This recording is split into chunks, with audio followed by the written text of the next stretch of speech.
ہمارے اکابر نے، ہمارے علماء نے ایسی محنتیں کی کہ ان کو ہندوستان چھوڑنے پر مجبور ہونا پڑا۔ انگریزوں نے متفقہ طور پر آپس میں ایک میٹنگ، ایک مشورہ بلایا کہ کس طرح ہم ہندوستان پر حکومت کر سکیں اور ہندوستان پر ہم اپنے سکے جما سکیں، کس طرح ہم ہندوستان والوں کو اپنا غلام بنا سکیں۔ تو اس وقت بڑے بڑے انگریزوں نے یہ مشورہ کیا کہ مسلمانوں کے اندر سے جذبہ جہاد کو ختم کر دیا جائے۔ اگر مسلمانوں کے اندر سے جذبہ جہاد ختم کر دیا گیا تو پھر سمجھو ہندوستان ہمارا ہے، لیکن مسلمانوں کے اندر سے جذبہ جہاد کو ختم کرنے کے لیے دو چیزوں کو ختم کرنا ضروری ہے۔ ایک قرآن، دوسرا ہے علماء۔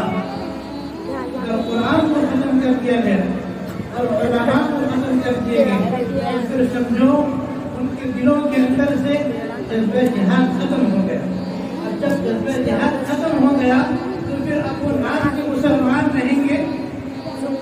اب ایسے مسلمانوں پر اپنی حکومت کو جمانا اور اپنا سکہ جمانا بہت آسان ہے۔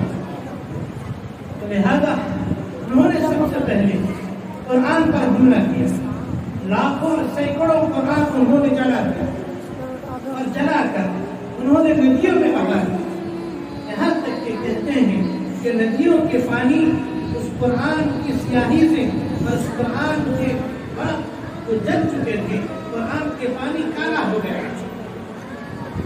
یہاں تک کہ ایسا ایک وقت آیا کہ مسلمانوں کو قرآن پڑھنا جرم ہو گیا۔ جس کے گھر میں قرآن ملتا تھا اس کو سزا دی جاتی، اس کو تکلیفیں دی جاتی۔ ایسے موقع پر بہت سے ماں باپ ایسے ہیں اور بہت سے علماء ایسے ہیں، وہ گڑھا کھولتے اور گڑھا کھول کر اپنے بچے کو اور محلے کے بچوں کو گڑھے کے اندر چلے جاتے تھے، اپنے کھانا پینا اور توشہ لے کر جاتے تھے اور وہاں پر بچوں کو پڑھاتے تھے، وہاں پر بچوں کو قرآن کی تعلیم دیتے۔ اگر انہوں نے قرآن کی تعلیم کو اپنے سینے سے نہیں ملا، آج ہمارے پاس بہت سے انتظامات ہیں، پنکھے ہیں، ہر چیز کی سہولیات ہیں، اچھے عمدے کھانے ہیں، مگر قرآن کی تعلیم سے ہم دور ہو رہے ہیں۔ کہتے ہیں کہ وہ معزز زمانے میں مسلمان ہو کر ہم خوار ہوئے، تعلیم کے قرآن ہو کر ہم نے قرآن کو چھوڑ دیا، آج ہم ذلیل ہو رہے ہیں، ہم رسوا ہو رہے ہیں۔ اسلامی تعلیمات، قرآن کی تعلیمات سے ہم دور ہیں۔ ایک چیز انہوں نے مسلمانوں سے قرآن کو چھیننے کی کوشش کی، لیکن اللہ نے جس کی خود ذمہ داری کی کہ اِنَّا أَنزَلْنَاهُ الْقُرْآنَ نَحْنُ نَزَّلْنَاهُ الذِّكْرَ وَإِنَّا لَهُ لَحَافِظُونَ، کہ میں نے قرآن کو اتارا اور قرآن کی ذمہ داری میں نے خود لی ہے۔ اللہ نے قرآن کی ذمہ داری لی، پھر اس کو کون بٹھا سکتا ہے کہ تم جلا دو کاغذ، لیکن حافظوں کے سینوں میں اللہ نے قرآن کو محفوظ کر رکھا۔ انسان کا بہت بڑا دین ہے کہ آج دنیا میں کتنی بڑی بڑی کتابیں ہیں اور کتنی مشہور کتابیں ہیں، لیکن اس کا لفظ بہ لفظ، اس کا حرف بہ حرف کوئی یاد نہیں کرتا اور کوئی یاد اب تک کرے بھی نہیں۔ لیکن قرآن ایک ایسی کتاب ہے کہ اگر زیر کی بھی غلطی کر لے تو اس کی بھی پکڑ ہوتی۔ تم یہ زیر کی غلطی کی ہے، لفظ بہ لفظ یاد کرتے ہیں بچے۔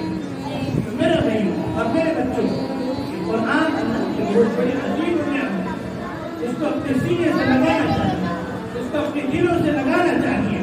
اگر قرآن پر عمل کرو گے، قرآن پر اپنا زندگی کو سنوارو گے تو تمہاری زندگی بنے گی، تمہاری آخرت بنے گی، تمہاری دنیا بنے گی۔ اگر قرآن کو چھوڑ دو گے، قرآن کی تعلیمات سے دور رہو گے، تمہاری زندگی بھی تباہ، تمہاری دنیا بھی تباہ، تمہاری آخرت بھی تباہ ہوگی۔ ایک چیز انہوں نے قرآن کو جلانے کی کوشش کی، دوسری چیز علماء کو انہوں نے ختم کرنے کی کوشش کی۔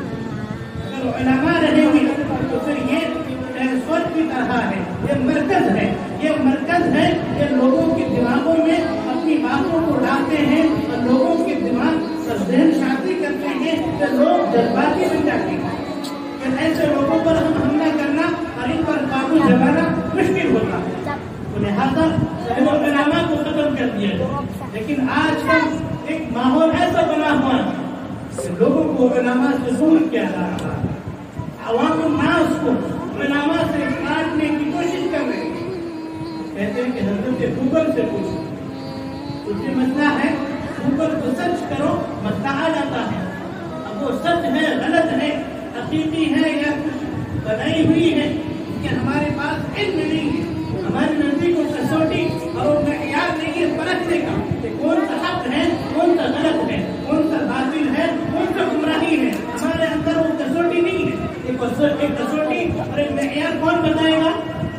علماء بتائیں گے، علماء بتائیں گے کہ اس میں ہر چیزیں ہیں اور حدیث ہر قسم کی حدیث ہے۔ ایک بات غور سے سنیں، اللہ کے رسول نے فرمایا علیکم بسنتی، میری سنت کو مضبوطی سے تھامے رکھو، اللہ کے رسول نے یہ نہیں فرمایا علیکم بحدیثی، میری حدیث کو مضبوطی سے تھامے رکھو، میری حدیث کو مضبوطی سے تھامے رکھو، یہ نہیں فرمایا۔ تو اس سے یہ پتا چلا حدیث ایک ہے سنت ایک ہے، حدیث ایک ہے سنت ایک ہے، ہر سنت حدیث ہوگی لیکن ہر حدیث سنت نہیں ہوگی، ہر سنت حدیث ہوگی لیکن ہر حدیث وہ سنت نہیں ہو سکتی۔ حدیث تین قسمیں حدیث کی، حدیث قولی، حدیث فعلی، حدیث تقریری۔ حدیث قولی یہ ہے جو اللہ کے رسول نے ارشاد فرمایا، اللہ کے رسول نے اپنی زبان سے ارشاد فرمایا، اس کو حدیث قولی کہتے ہیں۔ اور حدیث فعلی وہ حدیث جس کو اللہ کے رسول نے کام فعل کے ذریعے، کام کے ذریعے بتائے، زبان سے نہیں فرمائے، فعل کے ذریعے بتائے۔ اور حدیث تقریری یعنی اللہ کے رسول کے سامنے صحابہ خود ایسے کام کیے اور عمل کیے، اللہ کے رسول نے اس پر کوئی نکیر نہیں فرمائی، کوئی انکار نہیں کہ تم اس طرح مت کرو، یہ صحیح نہیں ہے، یہ غلط ہے، اس طرح نہیں کہا۔ اللہ کے رسول نے خاموشی اختیار فرمائی، یہ بھی سمجھے حدیث ہے۔ یہ حدیث تین قسمیں ہوئی، سمجھے؟ کبھی ایسا ہوتا ہے اللہ کے رسول نے جو زبان سے فرمایا وہ حدیث، جو اللہ کے رسول نے کیے یہ حدیث، آپس میں ٹکراؤ پیدا ہو جاتے ہیں، حدیثوں میں آپس میں ٹکراؤ پیدا ہو جاتے ہیں۔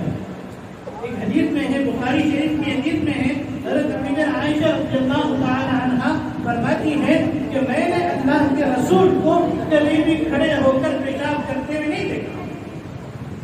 بخاری شریف کی حدیث ہے، اور ایک بخاری شریف کی مشہور حدیث ہے، حضرت حذیفہ رضی اللہ تعالی عنہ کہتے ہیں فَأَتَى صُلَاةَ قَوْمٍ فَبَالَ قَائِمًا، اللہ کے رسول قوم کی کوڑا دان اور کچرا کرکٹ کے پاس آئے اور کھڑے ہو کر پیشاب کیے۔ وہ حدیث ہے آج کے سامنے۔ آج کل کے نوجوانوں کو، اسکول کے اسٹوڈنٹس کو اور کالج کے بچوں کو اس طرح پھنسایا جاتا ہے کہ دیکھو یہ حدیث ہے، بخاری کا لیبل لگا کر یہ حدیث اللہ کے رسول نے کھڑے ہو کر پیشاب کیا۔ دوسری حدیث میں حضرت عائشہ کیا فرماتی ہے؟ اللہ کے رسول کبھی بھی میں نے کھڑے ہو کر پیشاب کرتے ہوئے نہیں دیکھا۔ ایک حدیث قولی اللہ کے رسول نے جو زبان سے کہا اور ایک کام سے بتایا۔ تو محدثین اور علماء کے نزدیک اصول ہیں، اگر دونوں حدیثوں میں ٹکراؤ پیدا ہو جائے، حدیث قولی اور حدیث فعلی میں، تو ہم لیں گے حدیث قولی کو اور حدیث فعلی کو چھوڑ دیں گے، کیونکہ دونوں اوپر ایک ساتھ عمل کرنا مشکل ہے۔ ہاں مجبور ہے، اللہ کے رسول یہ بھی ہو سکتا ہے اجازت فرمائی ہو، اگر کسی کو مجبوری ہو، اللہ کے رسول کو اس وقت ہو سکتا گھٹنے میں درد ہو، بیٹھنے میں پریشانی ہو رہی تھی، تو اجازت، امت کی اجازت کے لیے رخصت کے لیے کھڑے ہو کر پیشاب کر دیے۔ ہمارے اندر یہ چیزیں جاننی بہت ضروری ہے، گہرائی علم کی گہرائی بہت ضروری ہے. یہ اوپر کی جو علم دیکھ لیتے ہیں کہ یہ حدیث ہے، حدیث کے اندر کیا گہرائی ہے، اس کو ہم جاننے کی اور تحقیق کرنے کی کوشش نہیں کرتے ہیں، جس سے آج کل کے نوجوان بھٹک رہے ہیں. اللہ ہمارے نوجوانوں کی حفاظت کرے. تو میرے بھائی، علماء کو کاٹنے کی کوشش کرتے ہیں آج کل. انگریزوں نے یہ کوششیں کی ہیں کہ علماء کو ختم کر دیے. انگریز کا ایک مؤرخ لکھنے والا وہ لکھتا ہے کہ میں نے دیکھا اور میں نے اپنی آنکھوں سے دیکھا کہ دہلی سے لے کر خیبر تک، دہلی سے لے کر پشاور تک جو راستوں میں، سڑکوں میں جھاڑ کے درخت تھے، ہر درختوں میں علماء کی لاشیں لٹکی ہوئی ہوتی، علماء کی لاشیں لٹکی ہوئی ہوتی تھی. اور میں نے وہ تھامسن کہتا ہے، میں نے اپنے آنکھوں سے دیکھا کہ سور اور خنزیر کے چمڑوں کے اندر علماء کو بند کر کے سی دے کر اس کو آگ میں جلا دیا کرتے.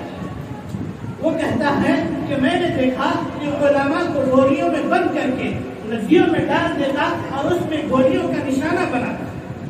اور میں نے دیکھا کہ 40 علماء کو آگ کا تندور اور آگ کے انگارے جلتے تھے اور علماء سے کہتے تھے، اے علماء، تم ہم سے یہ کہو کہ 1857 کی جنگ آزادی میں ہم شریک نہیں تھے، ہم تم کو چھوڑ دیں گے.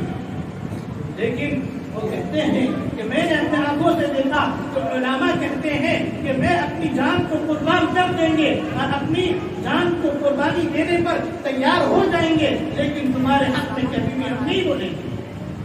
اس طرح جب وہ کہتے تھے تو ان کو آگ میں ڈال دیا جاتا تھا، تو وہ جل کر خون ڈال کرتے. ہمارے بزرگ حضرت مولانا محمود الحسن دیوبندی، جن کو شیخ الہند کہا جاتا ہے، ان کو مالٹا کے جیل میں لے کر گئے. مالٹا کے جیل کے اندر ان کو لے گیا. انہوں نے قرآن پاک حفظ کیا ہوا نہیں تھا. جیل کے اندر رمضان کا مہینہ آیا، اب قرآن سننا ہے، تراویح پڑھنا ہے، مگر حافظ نہیں ہے. مگر قرآن کا مکمل کرنا سننا سنت ہے، تو سنت پر عمل کرتے ہوئے ایک دن میں ایک پارہ یاد کرتے، پھر اس کو جو جیل میں ہوا کرتے تھے ان کو تراویح میں سنایا کرتے. ایک مہینے میں قرآن پاک کو ایک دن میں ایک پارہ یاد کرتے تھے اور پورا مہینہ تراویح سنایا. جب ان کی لاش لائی گئی، جب ان کو لوگوں نے غسل کیا تو لوگوں نے دیکھا تو ان کے کمر میں گوشت نہیں ہے، ہڈی. تو لوگوں کی آنکھوں سے بے ساختہ آنسو نکل پڑے، رو پڑے، دھاڑے مار کے رونا شروع کر دی. یہ کیا معاملہ ہے؟ اس وقت ان کے شاگرد رشید حسین احمد مدنی جو مسجد نبوی میں حدیث کا درس دیا کرتے تھے، حدیث پڑھایا کرتے تھے، اور ان کا اللہ کے رسول کے ساتھ ایسا عشق تھا کہ جب حدیث یہ آئی ہے حیات النبی کے سلسلے میں کہ اللہ کے رسول اپنے قبر مبارک میں باحیات ہے، یہ ہمارا ایمان ہے، یہ ہمارا عقیدہ ہے. تو کچھ بچوں نے اشکال کیا، اعتراض کیا، تو انہوں نے اپنا ہاتھ کا اشارہ کیا کہ قال هذا صاحب القبر، کہ یہ حدیث اسی قبر والے نے ارشاد فرمایا. تو اللہ کے رسول اپنی قبر سے اٹھ کر بیٹھ گئے اور لوگ سب بچوں کو، طلباء کو سلام کیا، سب نے آنکھوں سے دیکھا. یہ معاملہ جن کا اللہ کے رسول کے ساتھ عشق ہوتا ہے ان کے ساتھ یہ معاملہ پیش آتا ہے. میرا بھائی وہ حسین احمد مدنی، اس کے بعد کلکتہ کے دارالعلوم کلکتہ میں درس حدیث دیا کرتے تھے. وہاں سے آئے ہیں، لوگوں نے پوچھا کہ حضرت کے کمر میں گوشت نہیں ہے، کیا بات ہے؟ حضرت نے کہا کہ میرے استاد نے مجھ سے وعدہ لیا تھا کہ راز کسی کے سامنے فاش نہیں کرنا، راز کسی کے سامنے فاش نہیں کرنا. لیکن آج وہ دنیا میں نہیں ہے. میں بتاتا ہوں کہ میں اور اپنے استاد جیل کے اندر ہوا کرتے ہیں. میرے استاد انگریز تہخانے کے اندر لے جایا کرتے اور لوہے کے گرم راڈ، گرم سلاخ راڈ کو گرم کرتے لال ہو جاتا تھا. انگریز کہتا تھا کہ محمود تم ہمارے حق میں تنخواہ دے دو تمہیں چھوڑ دیں گے۔ حضرت حسین محمود الحسن دیوبندی رحمت اللہ علیہ کہتے ہیں کہ میں بلال کا وارث ہوں، میں بلال کا وارث ہوں۔ اس طرح حضرت بلال کو تپتی ہوئی ریت پر، تپتی ہوئی زمین پر لٹا دیا کرتے تھے اور ان کے سینے پر چٹان رکھ دیا کرتے تھے، پھر وہ احد احد کہا کرتے تھے تو میں اس بلال کا وارث ہوں، تم میرے چمڑے کو اجھڑ سکتے ہو، مجھے بوٹی بوٹی کر سکتے ہو، لیکن میں تمہارے حق میں فتویٰ نہیں دے سکتا۔ جب یہ کہتے تو گرم راڑ کو ان کے کمر پہ لاتے تھے، ان کے کمر پہ لاتے تھے تو لاٹنے کی وجہ سے کمر کے گوشت پگھل پگھل کر گر جاتے تھے، تو وہاں پر گوشت نہیں ہے ہڈی۔ میرے بھائیوں اور میرے عزیز طلبہ، انہوں نے وہ قربانی دی ہے، انہوں نے وہ قربانی دی ہے۔